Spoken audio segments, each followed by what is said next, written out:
오늘은 부흥과 심판은 동시에 온다. 부흥과 심판은 동시에 온다라는 제목으로 하나님 말씀 증거하도록 하겠습니다. 홍해를 건너는 사건입니다. 이 홍해를 건넌다, 이것을 우리 인생의 장애물을 건넌다, 우리의 고난을 극복한다, 뭐 이렇게도 이해할 수 있고, 또는 하나님께서 우리에게 부흥을 주신다, 우리에게 승리를 주신다, 이렇게 생각할 수도 있다는 것입니다. 어쨌든 간에 이 부흥과 승리의 과정 속에서 일어나는 일들 두 가지가 있다고 생각합니다. 순종하는 자에게 주시는 축복, 이런 측면에서는 부흥과 승리를 주시고, 또 반대로 부흥과 승리가 일어나는 그 동시에 일어나는 일이 뭐냐, 대적하는 무리들에게, 불순종하는 무리들에게는 심판이 될 수 있다는 것입니다. 양면성이 있다는 거예요. 그러니까 우리가 어떤 일을 하든 간에 부흥과 승리를 맛보든지 아니면 심판 가운데 놓이든지 둘 중에 하나라는 것입니다. 어디로 가야 돼요? 순종의 길로 걸어가서 하나님의 부흥과 승리를 맛보는 하나님의 백성이 돼야 될 것입니다. 먼저 이 부흥과 승리의 측면에서 한번 보겠습니다. 그 은혜를 주시는데 하나님께서 어떤 은혜를 주시냐, 이름 붙이기를 물벽의 은혜, 이렇게 이름을 지어요. 물벽의 은혜, 물로 벽을 만드는 은혜를 주시더라는 것입니다. 부흥과 승리의 출발점은 믿음입니다. 언제나 성도의 출발점은 믿음이거든요. 여기 16절 보십시오. 지팡이를 들고 손을 바다 위로 내밀어 그것이 갈라지게 하라. 이스라엘 자손이 바다 가운데서 마른 땅으로 행하리라. 손을 내밀라. 손을 내밀라. 이 믿음의 행동이죠. 믿음의 손을 내밀라. 그 지도자들에게 이런 게 있습니다. 뭘 어떻게 남들이 다 눈에 보이도록 어떤 행동을 하는 거 있죠. 그거 쉽지 않습니다. 왜 그래요? 눈에 보이도록 행동해가지고 이루어지지 않으면 일단 민망해지고 망신당하고 지도력을 다 잃어버리니까. 한번 생각해 보시죠. 손을 쫙 내밀었어요. 뭐 바다가 갈라지면 뭐 문제가 없겠지만 혹시 아무것도 아니면 어떡하죠? 얼마나 민망해서 이러다가 긁어야 될 거 아니에요? 그렇죠? 그렇지 않습니까? 굉장히 민망한 일이랄 거예요. 근데 이게 믿음의 행동이었다는 것입니다. 그죠? 손을 내밀었더니, 내밀라가 여기 본문 보니까 4번이나 나와요. 손을 내밀라, 내밀매, 내밀라, 내밀라. 많은 이스라엘 백성들이 다 봤다는 것입니다. 분명히 저는 하나님이 함께하는 손이다. 믿음의 손을 내밀었을 때 홍해가 갈라졌다는 것입니다. 이 병행 구절이 히브리서 11장 29절에 나오는데, 믿음으로 그들은 홍해를 육지같이 건넜으나, 그들이 홍해를 건넌 것을 뭐라고 설명해요? 믿음이었다. 그죠? 출발은 믿음이라는 것입니다. 그런데 이 믿음은 한 번 단회적으로 나오는 믿음이 아니라 계속해서 나오는 믿음이라는 것입니다. 계속해서. 이유가 무엇입니까? 그 물벽이 있을 때, 걸어갈 때 계속 믿음의 역사가 있지 않으면 어떻게 걸어가겠어요? 22절을 보십시오. 이스라엘 자손이 바다 가운데를 육지로 걸어가고 물은 그들의 좌우에 벽이 되니. 여러분, 옆에 있는 벽이 이게 물벽이라 그러면 믿을만 합니까? 보니까 이 물이에요, 물. 옛날에 그 찰턴 헤스턴이 나왔던 그 십기가 같은 데 보면 나오잖아요. 물이 이렇게 벽이 되잖아요. 물이 벽. 아주 그 기가 막히게 그 그래픽으로 만들었던 것 같아요. 그죠? 이게 물벽. 물벽이라는 얘기는 무슨 얘기입니까? 여기에 힘이 사라져 버리면 그냥 물이 내려와 버리잖아요. 물에 그냥 갇혀서 죽는 거 아닙니까? 물에 잠겨 죽는 거 아니에요? 하나님께서 우리에게 옹벽을 주시지 않고 물벽을 주셨다. 참 의미가 있죠. 벽은 벽인데 옹벽이 아니에요. 콘크리트 벽이 아니에요. 하나님께서 우리에게 물벽을 주셨다고요. 무슨 얘기입니까? 순간 주님 의지하라는 거예요. 우리 가운데 이런 기도하는 사람들 많이 있죠. 하나님, 고민도 싹 없애주시고요, 걱정도 없애주시고 그냥 만사형통하게 해주시면 내가 잘 믿을게. 그럴 것 같아요? 잘 믿거든요. 썩기 딱 좋습니다. 썩기. 그래서 하나님께서 우리에게 어떻게 주죠? 만나를 주셨죠. 만나. 예수님께서 기도하실 때 뭐라 그랬어요? 데일리 브레드. 일용할 양식. 그날 쓸 거. 하나님께서 은혜를 주실 때도 이렇게 한꺼번에 왕창 주시는 게 아닌 것 같아요. 물론 구원의 은혜는 주시겠지만 공급해 주실 때는 매일매일 쓸 것들을 주시다. 매일매일. 왜 그렇습니까? 그래야 계속해서 믿음이 작동하죠. 우리가 긴장을 풀지 않고 긴장하면서 주님께 나아갈 수 있는 그런 모습이 있더라는 것입니다. 우리 사랑하니까요. 자녀들 키울 때, 야, 너 1년 동안 학비다 그러고 뭐 한 1,000만 원 주고 그럽니까?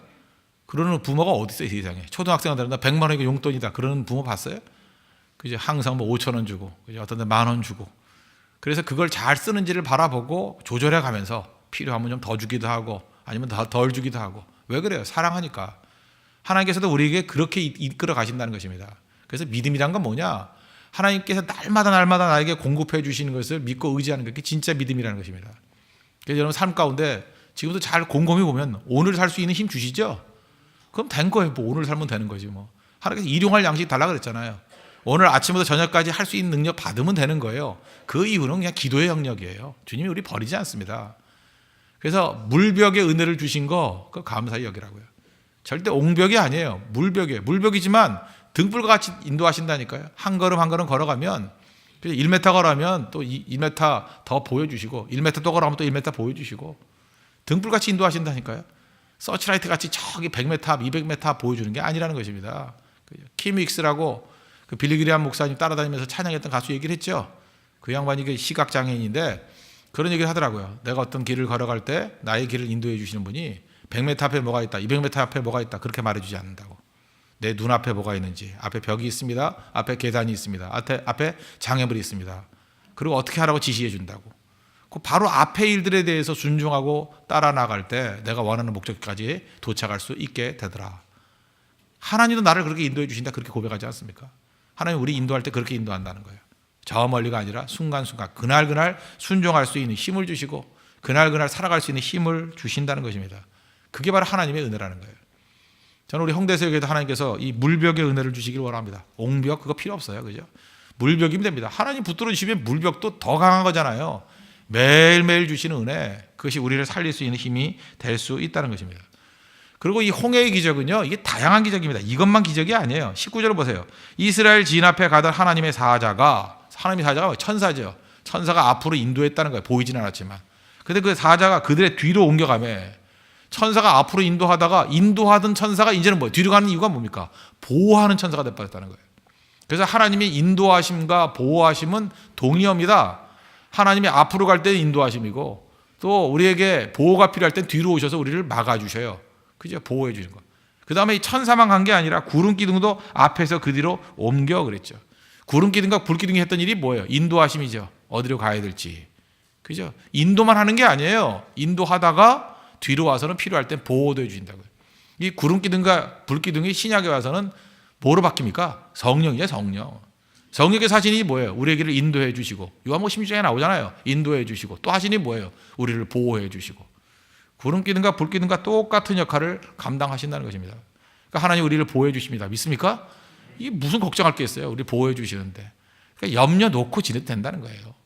그 다음에 하나님께서 필요할 때는 바람도 보내주셔요. 바람도. 동풍 21절 보십시오. 모세가 바다 위로 손을 내밀매 여호와께서 큰 동풍이 밤새도록 바닷물을 물러가게 하시니 물이 갈라져 바다가 마른 땅이 된지라. 바람 보내주신다는 것입니다. 바람도 필요하죠. 어저께도 제가 말씀드렸죠. 이어령 교수의 그 2008년도 서울대 입학식 특강 떴다 비행기 날아라 뜨면 뭐 하냐는 거예요. 날아야지.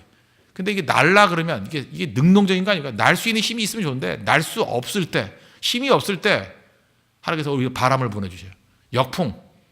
그때 독수리가 하는 일이 뭐예요? 바람 불 때 쉽게 날 수 있대요. 그냥 날개만 쭉 펼치면 돼요. 그러면은 날개가 있으니까 위로 붕 떠버리겠죠.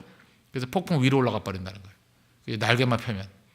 마찬가지로 우리가 너무 힘이 없을 때는요, 하나님께서 우리에게 오히려 역풍을 주셔요. 공격하는 것 같이. 그런데 그것 때문에 더 빨리 간다니까요. 바람 부니까 그냥 날개만 펴고 있으면 돼. 믿음의 날개만 펴고 있으면 붕 떠버린다니까요. 내가 할 게 하나도 없어요. 왜 하나님께서 여러분들 고난과 어려움을 주신지 아십니까? 힘 다 빼버리는지 알아요? 그래야 잔머리 안 쓰지. 그냥 날개만, 믿음의 날개만 펴라고. 내가 날개짓 안 해도 됩니다. 그럼 붕 떠버려요. 그래서 위기를 벗어나게 만든다는 것입니다. 또 하나가 뭐예요? 마른 땅을 만드셨다. 마른 땅. 여기 마른 땅이 되니 이것도 부수적인 기적 아닙니까? 물이 갈라졌습니다. 물벽이 됐어요. 그 갯벌 같은 데 걸어가 보셨습니까? 마침이에요. 그죠? 제가 화요일 날 그 선교사님이 오셔가지고 그분들 모시고 저 강화도 갔다 왔어요. 그때 성모도 거기 무슨 해변가 갔더니 거기 벽에 써놨더라고요. 맨발로 들어가지 마십시오. 무슨 조개 껍데기가 뭐가 있어가지고 발이 배인데 물론 들어갈 마음도 없지만 그죠? 들어가서 발 베는 사람 되게 많은가 봐요. 그렇겠죠. 뭐 이렇게 날카로운 게 있으니까. 그리고 이 본문을 보니까 이게 눈에 확 들어오더라고요. 그 홍해가 갈라졌는데 물이 갈라지면 원래 밑에 뭐예요? 뻘 아니에요, 뻘. 몰라요? 바닷물에 안 들어가 보셨어요? 뻘이라고요. 그 서해 한번 가보세요. 한번 뻘이라고요. 뻘이라서 이게 발도 아프고요. 푹푹 들어가고요. 그 진흙탕이고요. 발도 아프고 여러 가지 어려움이 있다는 거예요. 그런데 하나님께서 바람을 보내주셔가지고 뭘 했어요? 드라이기 땅을 다 말려주셨다고 이렇게 드라이기 같이 말려주시고 그래서 뽀송뽀송하게 만들었대. 뽀송뽀송하게. 그래서 걸어가기 편하게 일종으로 지금식으로 하면 아스팔트 깔아줬다는 거예요. 그죠? 뽀송뽀송하게 아스팔트 깔아줬다는 거예요. 하나님께서 우리의 길을 가실 때 어떻게 하시는 거예요? 마른 땅으로 인도해 주셔요. 마른 땅. 이건 질퍽대는 땅을 다녀본 사람은 알아요. 그죠? 이거 뭐 네팔이나 이런 데 가가지고 비포장도로를 달려본 사람은 알아요. 비포장도로를 계속 달리다가 몸이 이렇게 어들어들어가지고 어금니가 아플 정도에 하도 흔들어가지고, 그죠? 지금 어금니가 아직도 얼얼한 것 같아요. 그죠? 말할 때도 돼요. 뭐 예를 들어서 뭐 연지야 이렇게 돼요. 이렇게 야, 그죠? 그렇게 될 정도로 쿵쿵쿵쿵 하거든요. 쿵쿵쾅쾅 하는데 갑자기 이게 시내 들어오면 포장도로가 딱 돼버려요. 이야, 이런 세상이 다 있구나. 그렇게 느낌이 달라오는 거예요. 그런데 하나님께서 홍해 바닷길을 어떻게 했다고요? 마른 땅으로, 아스팔트 길로 인도해 주셨다는 거예요. 이건 하나님께서 선한 길로, 그죠? 이끌어 주셨다는 거죠. 이건 또 마른 땅의 기적이에요. 엄밀히 보면 두 가지 기적입니다. 물벽의 기적, 또 하나 물벽의 은혜, 또 하나가 마른 땅의 은혜. 물벽의 은혜, 또 마른 땅의 은혜. 물벽의 기적, 마른 땅의 기적. 여러 가지 기적을 우리에게 허락해 주신다는 것입니다. 그래서 하나님 믿고 의지하게 될 때 이런 놀라운 일들이 나타나게 된다는 것입니다. 그래서 하나님의 인도하심을 믿습니까? 주님께 순종하기만 하면 하나님께서 보호해 주시고 인도해 주시고, 어떤 때는 동풍을 보내주시고 드라이기를 보내주셔가지고 땅이 젖어 있으면 땅도 말려주시고요, 길이 없으면 물벽으로 만들어가지고 길도 열어주시고요, 보호해 주시고 이끌어 주신다는 것입니다. 이게 성도의 능력이에요. 딱 하나, 순종하기만 하면. 믿음의 순종이 있으면 이런 모든 길이 열리게 된다는 것입니다. 오늘 아침에 여러분 무슨 기도해야 되겠습니까? 하나님, 내 앞에 있는 홍해 갈라지게 해 주십시오. 그죠? 갈라지면 뭐합니까? 걸어가기 너무 힘듭니다. 마른 땅을 허락해 주십시오. 그리고 지금 내 눈에 보일 때는 옹벽이 아니라 물벽같이 보이지만 하나님 믿고 의지하면 이 물벽이 절대 무너지지 않아요. 그죠? 내가 건너갈 때는 온전하게 건너갈 수 있는 보호막이 될 수 있다는 것입니다. 나를 지켜주시는 하나님을 찬미하고 믿고 의지하는 믿음의 종 되기를 축원합니다. 반대로 순종하는 자들에게는 이렇게 크나큰 은혜와 믿음의 역사가 나타나는데, 반대로예요. 부흥은 동시에 심판을 동반합니다. 심판이 함께 온다는 것입니다. 이스라엘 백성들에게는 부흥과 승리였지만 애굽에는 심판이었다는 것입니다. 심판은 하나님의 고위 권한입니다. 인간이 심판하려고 그러면 안 됩니다. 인간이 심판하려고 그럴 때 하나님이 굉장히 기분 상해요. 하나님께서 우리에게 맡기지 않은 거, 그 중에 하나가 심판이에요. 심판은 인간에게 맡긴 적이 없습니다. 그래서 내가 심판한다 그러면 그 월권행위예요. 월권행위이기 때문에 하나님께서 굉장히 기분 상해하셔요. 내가 너한테 맡기지 않은 거 왜 네가 해? 대표적인 게 사울왕이 그랬죠. 자기에게 맡기지 않았던 제사 드리려고 그랬더니 그것 때문에 리젝트 당하지 않았습니까? 왕에 쫓겨났죠. 그거와 동일한 범죄예요. 내가 심판하려고 그러는 것은 하나님께 맡기지 않은 일이라고요. 그 얘기는 뒤집어 얘기하면 뭐예요? 내가 하나님이라는 거예요. 내가 하나님. 그래서 교만한 인간들이 제일 하고 싶어 하는 게 뭐냐면 자기가 심판하고 싶어 해요. 왜냐? 그래야 하나님 같거든요. 그죠? 하나님 흉내내는 거라고. 그거는 신성모독입니다. 그죠? 그러므로 심판은 하나님께 속한 것이니, 따라합시다. 심판은 하나님께 속한 것이니. 다윗이 가장 기쁨을 받았던 이유가 뭐예요? 심판은 하나님께 속한 것이니. 그리고 사울왕 손대지 않았던 거예요. 하나님이 그것에 그렇게 기뻐하셨다는 것입니다. 심판은 하나님의 고유 권한입니다. 모세가 심판한 거 아니에요. 이스라엘 백성이 심판한 거 아니에요. 하나님이 친히 하시잖아요. 뒤집어 얘기해 봅시다.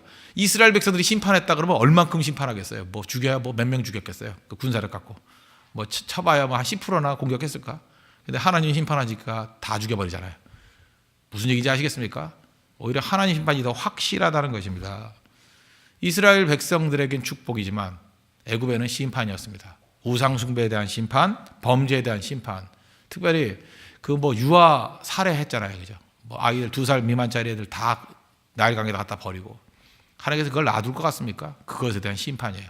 놔두지 않습니다. 심판하시잖아요. 심판의 그 순서를 보면 이런 순서입니다. 첫 번째 혼란이 와요. 24절. 새벽에 여호와께서 불과 구름 기둥 가운데서 애국 군대를 보시고 애국 군대를 어지럽게 하시며. 참 왜 하나님의 심판이 시작될 때 보면은 멀쩡하게 질서 있던 곳에서 무질서가 와요. 역사 가운데 혼란이 오죠. 어떻게 저럴 수 있을까 그런다고요. 성경에 뭐 이런 거 굉장히 많아요. 이스라엘 백성들을 왔다가 자중질환, 자기들끼리 싸우다가 죽은 사람들 많죠. 뭐 아수르가 왔다가도 지들이 뭐 13만 5천이 죽고, 미디안도 왔다가 자기들끼리 싸우다가 죽고, 그러니까 뭐 손도 안 대고 자중질환으로 깨질 때가 더 많다고요. 혼란이 혼란. 하나님이 혼란을 주셔요. 그러나 하나님 믿고 의지할 때는 혼란 가운데도 질서가 생겨요. 그죠? 이 코스모스에서 카이오스, 그죠? 카이오스를 갔다가 혼란으로 갔다가 혼란스럽다도 하나님 믿고 의지하면 다시 질서, 코스모스로 돌아오게 되는 그런 일들이 벌어지게 된다는 것입니다. 두 번째 단계는 뭐예요? 극도의 어려움이 생겼습니다. 25절. 그들의 병거 바퀴를 벗겨서 달리기가 어렵게 하시니 애굽 사람들이 이르되 이스라엘 앞에서 우리가 도망하자 여호와가 그들을 위하여 싸워 애굽 사람들을 치는도다. 극도의 어려움을 당하게 된다는 것입니다. 그죠? 하나님께서 그 놔두지 않아요. 그냥 극도 여름 가운데 빠져가지고 사실 이런 일이 쉽지 않잖아요. 병거 바퀴가 벗겨져 달리기가 힘들다. 그 마른 땅이 돼버렸으면 사실 그 잘 달려야 될 건데 하나님께서 그 특별한 그 섭리 가운데 이런 일을 벌인 거죠. 바퀴가 빠져버려요. 바퀴가 상상이나 갑니까? 그죠? 그 강한 전차가 바퀴가 빠져가지고 오히려 자기가 그 안에서 죽게 되는 일이 벌어지게 된다는 거예요. 그 세 번째 마침내 죽음이라는 심판이 임하죠. 26절부터 보십시오. 여호와께서 모세에게 이르시되 내 손을 바다 위로 내밀어 물이 애굽 사람들과 그들의 병거들과 마병들 위에 다시 흐르게 하라 하시니 모세가 곧 손을 바다 위로 내밀매 새벽이 되어 바다의 힘이 회복된지라. 바다의 힘이 있습니다. 근데 하나님께서 더 큰 힘으로 바다의 힘을 제어하신 거죠. 그래서 이 물벽이 생긴 거 아니에요. 바다의 힘이 회복된지라. 다 죽었다는 거 아니에요. 그래서 심판으로 다 몰살시켜 버렸다. 이게 하나님이 하시는 일이라는 거예요. 그러면 우리는 심판에 대해서 연연할 필요 하나도 없다는 것입니다. 하나님 믿고 의지하면 되는 거고 심판은 하나님께 속한 것이다. 그리고 언제나 그래요. 부흥과 심판은 동시에 와요. 그 다음에 승리와 심판은 동시에 온다고요. 그래서 하나님께 내게 부흥을 주셨다. 어딘가에는 악한 마귀 세력들이 박살나고 있어요 지금. 그리고 하나님께서 우리에게 승리를 주셨다. 그 얘기는 무슨 얘기예요? 그죠? 하나님을 대적하는 무리들에게 하나님께서 심판하고 계신다는 거예요. 동일한 얘기라고 동일한 얘기. 그래서 뭐 심판에 가는 건 뭐 구할 필요도 없는 것 같아요. 하나님께서 부흥 주십시오. 승리를 주십시오. 그러면 그건 동시에 일어난 거기 때문에 동시에 하나님이 역사에 개입하셔서 우리에게 은혜를 부어 주신다는 것입니다. 그런데 이걸 또 이 홍해를 또 부인하려는 사람들이 있죠. 그런 얘기 들어보셨어요? 하여튼 이 현대적 합리주의자들이 참 문제인데 그 홍해 기적이 어딨냐 뭐 이런 얘기 들어봤죠. 이게 홍해라는 말이요. 그 히브리어로 보면은 얌수프란다는 얌수프. 얌. 저는 옛날에 그렇게 외웠는데 그냥 얌이라는 게 뭐 얌얌 이렇게 외웠습니다. 스프가 맛있다 이렇게 외웠어요. 얌스프. 죄송합니다. 저는 그렇게 외웠다니까요. 뭐 시험에 나오니까 그렇게 외워야지 어떻게 외워요. 얌스프란 뜻인데 이게 두 가지 뜻이 있어요. 이게 홍해라는 뜻이 있지만 이게 원래 또 다른 동의어로 쓰는 게 갈대 숲이 갈대 그 늪이라는 뜻이죠. 갈대바다. 그러니까 이게 이름 자체가 얌수프니까 이거 갈대밭이었다. 갈대밭이니까 그 깊은 바다가 아니죠. 그래서 자유주의 신학자들은 이렇게 번역을 해요. 홍해가 갈라지게 뭘 갈라졌냐? 그냥 그 근처에 가보면은 믹돌 옆에 보면 거기 믹돌이란 도시도 거기가 아니라고 생각해. 더 위쪽이라고 생각해가지고 그냥 갈대 이렇게 바다가 있는데 거기에 질퍽대면서 걸어갔다고. 마른 땅이라는 얘기 다 무시해버리고 질퍽대면서 걸어갔다고. 이건 기적이 아니다. 또 이런 거에 또 영향을 받아가지고 또 하여튼 주일학교 선생님들이 똑똑해야 되는데 어디서 주워 들은 소리 있어가지고 아이들한테 가르칠 때 이렇게 가르쳤다는 거예요. 야, 내가 어디서 들었는데 홍해는 기적이 아니래. 그래서 이건 얌스프라는 단어인데 이건 갈대 바다인데 깊은 게 아니라 질퍽대면서 건너갔던 그런 바다였다. 그랬더니 그 유명한 얘기죠. 어떤 주일학교 아이가 손을 들면서 얘기하다는 거예요. 선생님 그건 더 큰 기적이네요. 이유가 뭐예요? 그렇게 낮은 바다에서 어떻게 애굽의 모든 군사가 다 죽었어요? 그렇잖아요. 이게 지금 이렇게 해석할 수 없다라는 걸 보여주는 또 하나의 중요한 증거잖아요. 그럼 이것도 기적이죠. 그래 그냥 질퍽질퍽하면서 건너갔다고 합시다. 그래. 그래서 이스라엘 백성 200만은 건너갔어요. 그러면 그렇게 낮은 바다에서 어떻게 애굽의 군대가 몰살했어요? 그것도 기적 아니에요? 그러니까 이 사람들은 뭘 하든 간에 하나는 기적을 인정해야 돼요. 그죠? 애굽 군대가 죽은 거를 기적으로 인정하든지 아니면 이스라엘 백성들이 지나갔던 걸 기적으로 인정하든지 둘 다 사실임을 믿습니까? 둘 다 사실. 그러니까 부인할 수 없는 얘기죠. 부인할 수 없는 얘기. 그러니까 이게 동시에 부흥과 심판은 동시에 온다. 이 메시지를 아주 든든하게 우리에게 보여주는 중요한 메시지가 된다는 것입니다. 그래서 언제나 성경은 이 두 가지가 동시에 온다고 얘기를 해요. 요한복음 3장 36절 보니까 아들을 믿는 자에게는 뭐가 있어요? 영생이 있고 아들에게 순종하지 않은 자에게는 영생을 보지 못하고 뭐가 있어요? 도리어 하나님의 진노가 그 위에 머물러 있느니라. 그러니까 영생과 진노는 동시에 온다는 거예요. 동시에. 믿으면 영생, 안 믿으면 진노. 중간길 갈 생각하지 마요. 중간길은 없어요. 중간길이 어디 있어요? 철저히 순종할 때 하나님의 부흥과 승리를 맛보고 그러지 않으면 심판이라는 거예요. 성경은 중간길이 없습니다. 그러므로 우리가 붙들어야 될 말씀이 뭐예요? 철저히 하나님 말씀 순종하고 복음 증거하는 일에 힘써야 되겠죠. 그게 중간길은 없다는 거. 시간 더 끌어서 안 된다는 거예요. 하나님의 은혜 가운데 이런 순종의 능력을 맛볼 수 있는 우리 믿음의 신실한 종 되기를 바랍니다. 그러므로 우리가 가져야 될 게 뭐예요? 우리는 복잡하게 인생 살 필요 없고요. 복잡하게 기도할 필요도 없어요. 뭐만 구하면 돼요? 부흥을 구하십시오.